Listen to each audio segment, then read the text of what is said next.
দুজন ব্যক্তির ঘটনা পড়লাম। একজন ব্যক্তি প্রচণ্ড রকম আবেদ, প্রচুর ইবাদত করে। আপনারা জানেন ইবলিসও কিন্তু আবেদ ছিল, ইবলিস কিন্তু প্রচুর ইবাদত করেছে। এখন ওই ব্যক্তির একজন বন্ধু ছিল, এটা বানু ইসরাইলের ঘটনা।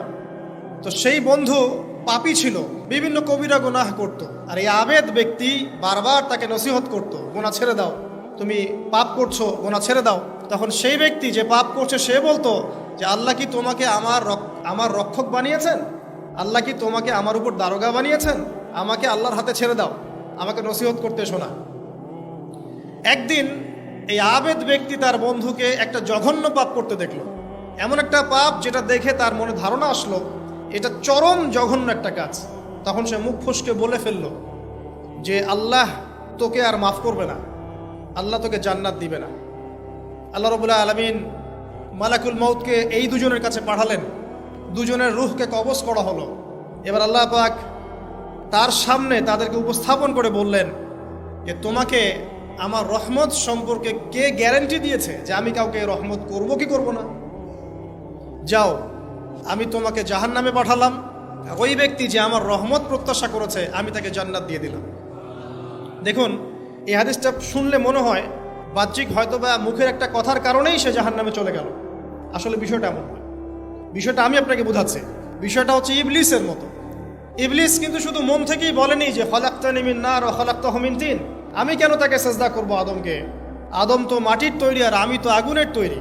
এটা ইবলিসের শুধু মৌখিক স্টেটমেন্ট ছিল না, কারণ কি ছিল? আবা ওয়াস্তাকবারা, সে উদ্ধত হয়েছিল, অহংকার প্রদর্শন করেছিল। ভিতর থেকে ইন্টারনালি সে অহংকারী ছিল, সে আন্ডার এস্টিমেট করে কথাটা বলেছে, শুধু মৌখিকভাবে বলে নাই। কিন্তু ঠিক এই ব্যক্তির ঘটনা এমনই, সে মন থেকে অহংকারী হয়ে উঠেছিল, যদিও বা সে আবেদ ছিল। এখানে আমরা যারা প্র্যাকটিসিং মুসলিম হওয়ার চেষ্টা করছি, আমাদের জন্য এখানে নিদর্শন আছে। অচত নামাজ পড়েই ভেবে বসবেন না যে অনেক কিছু করে ফেলছে, এক চিল্লা দিয়ে মনে করে ফেলবেন না যে দিনের জন্য অনেক কিছু করে ফেলছে।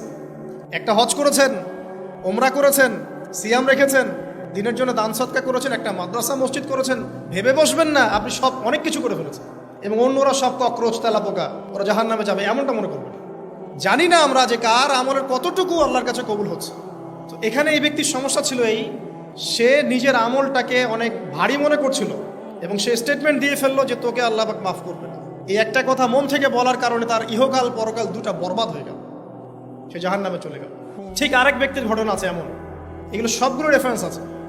এক ব্যক্তি প্রচুর ইবাদত করত, আল্লাহ পাক তার ইবাদত করার জন্যে পাহাড়ের চূড়ায় একটা সুন্দর ব্যবস্থাও করে দিয়েছিলেন। সেখানে ডালিম গাছ হতো, ঝর্ণা আসতো, খাবারের কোনো অভাব নাই।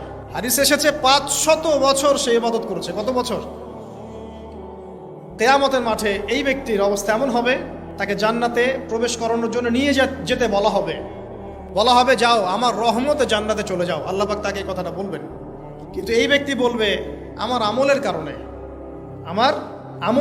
আল্লাহ পাক বলবেন আমার রহমতে জান্নাতে চলে যাও।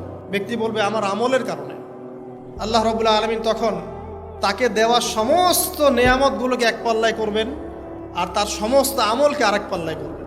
তারপর দেখা যাবে আল্লাহর সমস্ত নেয়ামত তার একটা চোখের সমান হয় নাই। কথা কি বুঝতে পারছেন? একটা চোখের যে নেয়ামত আল্লাহ পাকের, সমস্ত আমলও 500 বছরের ইবাদত এতটুকু হয়নি। তারপর তাকে বলা হবে ওকে জাহান্নামে নিয়ে যাও। এবার জাহান্নামে যাওয়ার সময় সে বলবে আল্লাহ তোমার রহমতে আমাকে মাফ করে দাও। তখন আল্লাহ পাক তাকে আবার ডেকে নিয়ে আসবে, বলবেন যে তোমাকে যে আমি ইবাদত করার জায়গা করে দিয়েছিলাম, এটা কি তুমি নিজে করেছো না আমি করেছি? সে বলবে আপনি করেছেন। তোমাকে যে আমি সৃষ্টি করেছিলাম তখন কি তুমি কোনো আমল করেছিলে? বলবে না। তাহলে তোমাকে যে সৃষ্টি করেছি আমি, এটা কি তোমার আমলের কারণে? না। তোমাকে সারা দুনিয়াতে এত নিয়ামত দিয়েছি, এটা কি তোমার আমলের কারণে? সে বলবে না। তখন তাকে জান্নাতে প্রবেশ করানো হবে।